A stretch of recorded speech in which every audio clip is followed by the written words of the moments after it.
I'm Wildy Chia, and thank you for watching. So, actually today I'm supposed to do some homework, but I ended up pondering a lot, thinking of the things that happened, reflecting upon myself, something that I've not done for a while. I spent so much time working, yeah, and much of my time uh, doing work-related stuff, reading books. So finally, I got myself to sit down and pen down my thoughts. Okay, actually, the thing I'd like to share, and I think it's very meaningful for everyone to know about this. It's nothing new. It had been around for a very long time. That's joining dots. Steve Jobs famously said this at Stanford University that when he was giving this commencement speech, he said that you can't connect the dots looking forwards. You can only connect them looking backwards. So you have to trust that dots will somehow connect you in the future. You have to trust in something, your gut, destiny, life, karma, or whatever.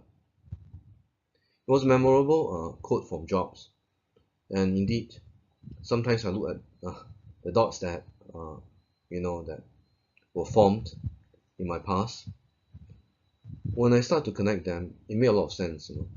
It kind of defined the values, beliefs, and principles that I have today, and that goes to also show something very important. That is, at any point in time, whatever thing that you're doing, you may think that it sounds dumb, silly, uh, insane, meaningless. Yeah, and that is a very normal uh, reaction for many people. We tend to write off certain things that we do as dumb, silly, monotonous, or meaningless. But it is only when all these things has happened or have happened in all in totality that it is possible to join them together, like a series of dots. And when you connect these dots together, it starts to make sense why certain things must happen or certain events must happen. So myself trying to join the dots. I started life as an audit assistant in the year 2003, so time flies. And at the time when I first started life as an audit assistant, I could not understand the reason why I had to do all that mundane work. It was not a bad thing, I did get paid for it, but it did not make a lot of sense because it was boring, repetitive. There didn't seem to be a lot of value, right, in doing what I did as an audit assistant. Not long later, I joined a listed company as their internal auditor. It was similarly mundane, and apparently it didn't pay well, and it was not much of a great improvement over my previous job. Now, the following thing that happened kind of changed my life because it was also the place where I got to know many good friends, and I got to know very good bosses. That kind of defined the sort of workplace that I like to work in. That also kind of defined the kind of friends I want to be associated with. So, and years later, I had the opportunity to work with people of various backgrounds.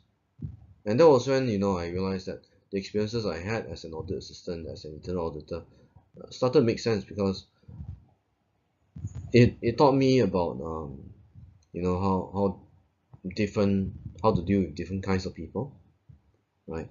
And of course, it started to become apparent why I had to go through all the mundane work. It was very obvious. Because if I couldn't deal with the mundane work, how can I be trusted to do or manage work requiring much more responsibilities? So the prior experiences were indeed necessary to build me up for the work involving greater responsibilities in future. After all, I would not have been better prepared if not for the humbling prior experiences, you know. Uh, and all these experiences that you may have where, it's like, for example, tough lessons or difficult work. All these are humbling experiences and it's meant to develop you as a person so that you can handle the more difficult tasks which are to come in time to come. More dots joined. It was an often mentioned event in my life, especially in classes that I teach. I often quote this example.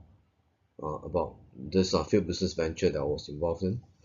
Often I used it as a convenient example, not so much to lament about my past, but to illustrate the importance of exercising great prudence in making business decisions. So, at the time when I was involved in this business venture, it made no sense because uh, lots of money was lost from month to month, day to day. But you know what? Fast forward today, it made a lot of sense because it enabled me to appreciate why, um, the lesson that I have acquired is so important, especially pertaining to this failed business venture. If I never fell in this business venture, I wouldn't have understood the gravity, the importance of these lessons, and I wouldn't have the confidence and the ability to share so intimately, with all of my students. So it is necessary, sometimes that you have these lousy experiences. Now, experiences are not there to wipe you out, but experiences are there to remind you that some lessons are indeed important and you have to pay closer attention to these. So, just to reiterate, I did feel badly in a particular venture which I could not comprehend why I had to go through one. It didn't make any sense at all. No. I mean, after all, considering the sums that were lost, right? It sounded dumb. It seemed dumb, apparently, but yet it happened. So it began to dawn on me that it was another lesson that one cannot be or can never be too certain. To quote Ray Dalio, how do you know you're right? So another thing about me in the past when I was younger was I tended to believe that I was right. I tended to believe that my judgment was above all. How can I be wrong? But after going through that business venture, it proved that I could be wrong. And like any other persons, human beings out there, I'm also prone to making wrong decisions, having wrong judgments of character, wrong judgments of what are the appropriate decisions to be made. So back to the point here, how do you know you're right? You cannot tell that, you can't tell how likely, how certain an event would, an outcome would arise or crystallize. You can't. There's nothing like that can do. No one can exactly point a finger at what the outcomes would be.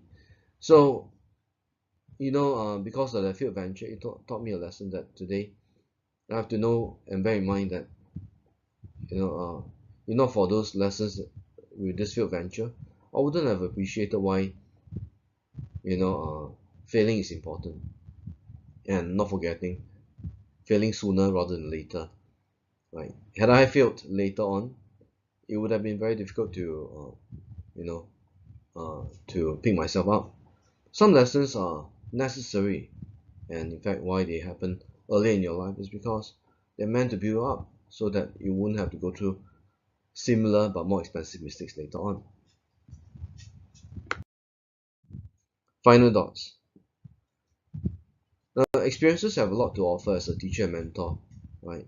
I mean, the experiences that you gather might be mundane, boring, dumb, meaningless, and of very little value, but yet they have a lot to offer. While some experiences are bitter, don't forget the patient needed the bitter medicine, as Steve Jobs once said about himself being fired from his own company, right? So bitter medicine is necessary. We may not realize the importance of the lessons today, but it does not mean that all these are in vain, right? After all, life is like a multicolored lens. At different times, the same lens shows how the same item can be so differently colored. So similarly, that same experiences that you have went through uh, can be interpreted very differently at different times in your life. So no one is to say that the experiences you went through are in vain or for no purpose. The dog's in front of me. So I got very distracted after a long day of work. I'm supposed to do some work, but I ended up penning down my thoughts, and I realized it's very useful to pen all these thoughts down and then to reflect upon these, from time to time, just to make sure that not just myself, by everyone out there that it's important to realize the importance of connecting dots backwards rather than forward, right? You can't join dots forward because the future ahead is uncertain, right? But joining the dots backwards tell you a lot about why it's important and necessary for us to go through certain very expensive, painful, or maybe certain very memorable experiences. It is imperative that we embrace lessons like how we embrace our loved ones. One day I thought about my mom. My mom would, you know, try to protect me. Try to stop me from making mistakes, right? So that I wouldn't go through very painful lessons. But all these are not so ideal, because without lessons, how does one grow? Lessons are there to show us that there is something imperfect, something that we're not so good at doing. That's why the lessons occur, right? So these lessons ultimately serve uh, the serve our own good. Good lessons are never sweet, but they will leave behind a lasting impact on how we define our values, principles, and beliefs. So if a lesson is so hard to digest, it's probably a good lesson, because that's why it's hard, because it's meant to strike a deep impression in you so that you remember it for good. So that comes to the end of my presentation. I hope that you can join your dots as I did. There is a lot to do in life, and certainly giving up on the dots ahead, it's not going to make you a better person, right? Giving up on dots ahead because you think that it's dumb, mundane, may necessarily mean that you will miss out on some of life's greatest experiences, important experiences that life has to offer to you. So, do you avoid? Well, like if I can rewind back time, I wish I could embrace lessons like how I do that today, right? Embracing lessons and to thoroughly appreciate why we have to go through all these lessons, right? And that's actually the result of months of reflection, and I'm quite happy that I have the opportunity to know many good friends, and that very fortunate to have come across Steve Jobs' videos, especially his commencement speech at Stanford University. Very memorable, very enlightening, right? After all, you know, it is only from learning the experiences of others that make us even better, right? There is no shame in failing, but there is, every injustice to ourselves by not learning these lessons. Okay, and I come to the end of the video. Thank you for watching once again. I'm Lodi Chia. So I think this video is a bit out of the norm, right? A bit different from the usual videos I've done, on lessons, fast lessons, right? Thank you. So have a great day.